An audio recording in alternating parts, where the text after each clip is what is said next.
All right, Schlockmeister fans, we're going to watch another movie from the Video Nasty List. This one's called Cannibal Man, or as I have it, The Apartment on the 13th Floor. Let's check it out.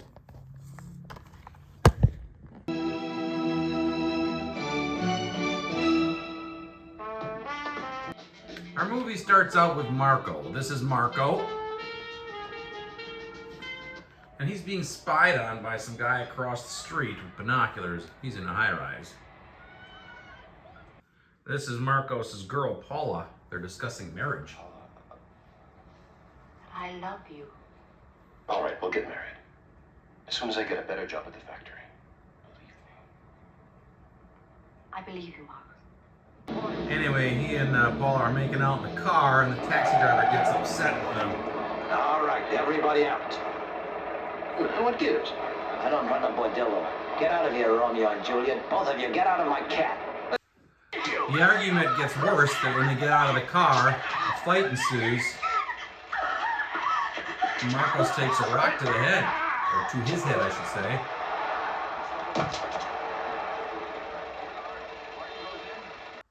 It all. Well, there was something. A little later that he died. The man died. There's pictures in the paper. Hadn't come at me like he did, and when he began hitting you, Paula, I couldn't help myself. Well, Paula wants to go to the police to tell them that what happened. And Marcos does not want to do that, and as they're kissing, he gets a little aggressive and decides to choke her. Like, to death.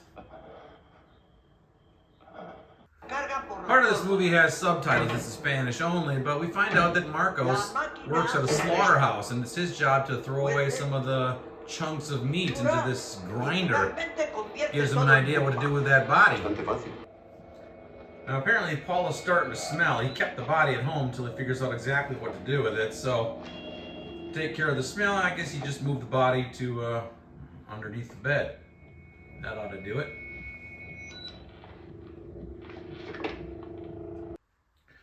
He ends up confessing to his brother, Scott, I think is his name. And Scott thinks he should also turn himself into the police. Breaks down.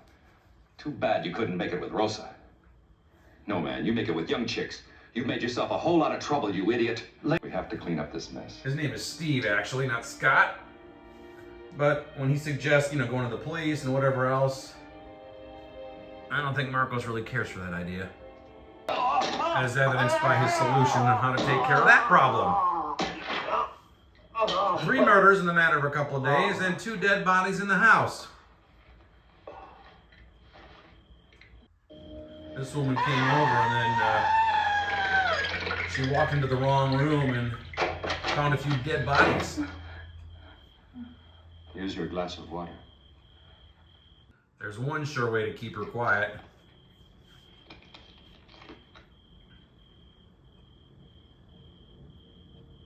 In the afternoon when I think this is the woman's father who's coming now over to it's look 6 for in her the morning, daughter. and she isn't back yet. Pues se habrá entretenido. Oiga, cachondeos conmigo no, ¿eh? A ver. Marcos insists that she's not there, but dude finds her purse. And how do you explain Carmen's purse if she didn't come to this place? She just couldn't stay away from your brother until they were married, the little... Dad forces himself into that room. So you're ashamed to look me in the face.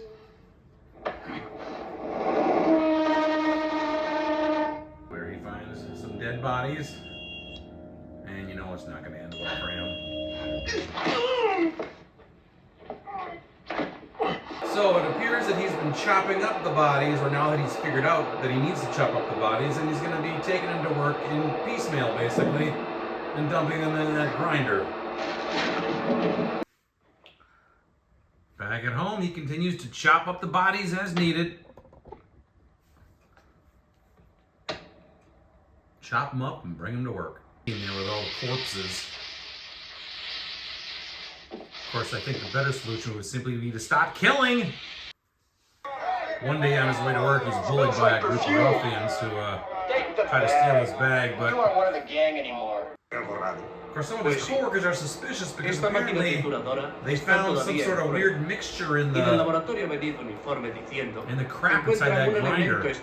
A strange element, I guess you could say. Bueno, seguiremos atentos. Anyway, when he's not chopping up bodies, he does have this chick named Rosa who comes over to bone him every once in a while.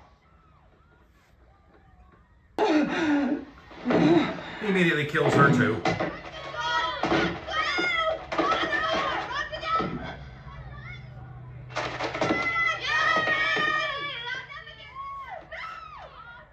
Remember that guy in the high-rise across the street? He invites him over one day. He invites Marcos over to show him that he can see what goes on in Marcos's apartment. Dude doesn't seem overly bothered by what he sees. We like to eat the meat, but not prepare it. But you should not relate this to humans. This is good whiskey. Very good. What did you see through those binoculars?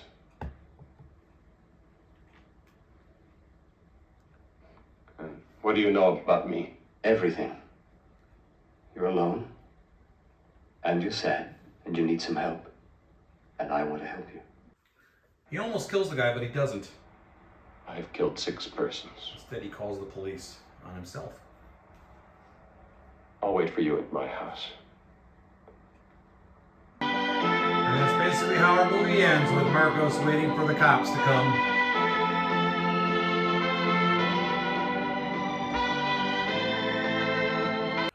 All right, let's talk about this movie, The Apartment on the 13th Floor, otherwise known as Cannibal Man. This is a movie I'd never seen before. It came out in 1972, I believe.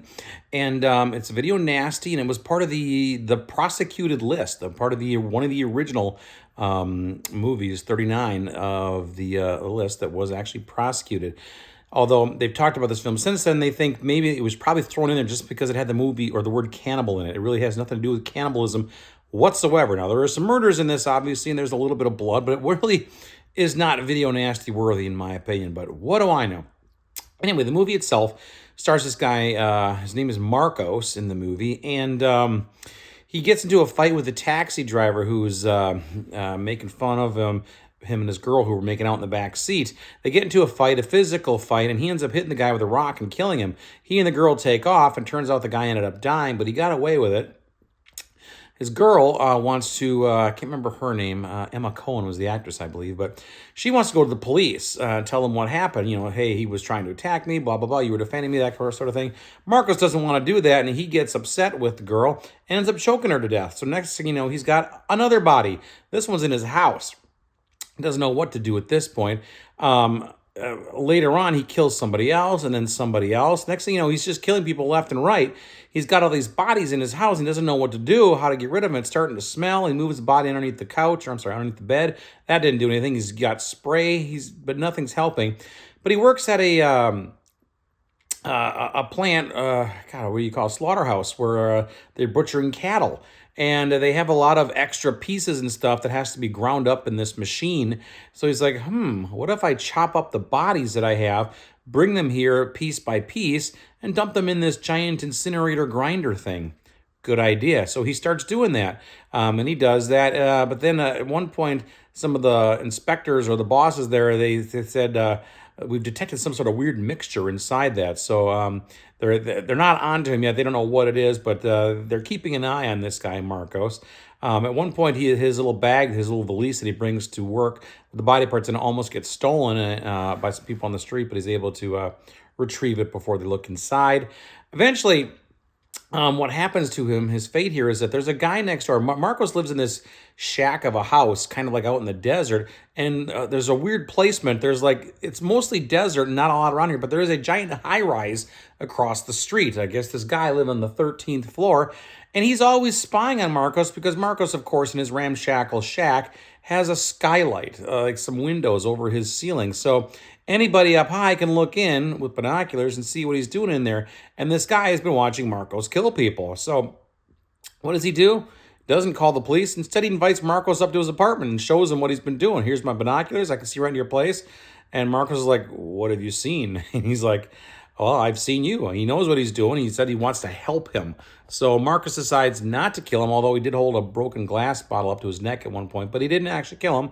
Next thing you know, Marcos is calling the police on himself, saying, I killed 6 people, come and get me.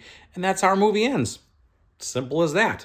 That is The Apartment on the 13th Floor, otherwise known as Cannibal Man, even though there's no cannibalism in this movie whatsoever. A little bit of nudity, some gore, not a ton, but there's some decent gore in there as well. And yeah, Video Nasty, there you go. So again, I never heard of this movie before. Code Red was nice enough to put this on Blu-ray. Don't know if there's any other version out there, but this one looks pretty darn good, actually. Again, I never heard of this one before, but it was kind of nice to watch. This is just a kind of a cool little flick from the early 70s. So there you go. Don't know anybody who's in this movie or what else they may have done, but yeah, that's it. Apartment on the 13th floor. You can get this Blu-ray. It wasn't overly expensive. I think it was in that $15 range or so. And it's not bad for what it is. So there you go. It's Video Nasty, one of the first ones. Check it out. Leave some comments. Cannibal Man, otherwise known as The Apartment on the 13th Floor. Watch it. Bye.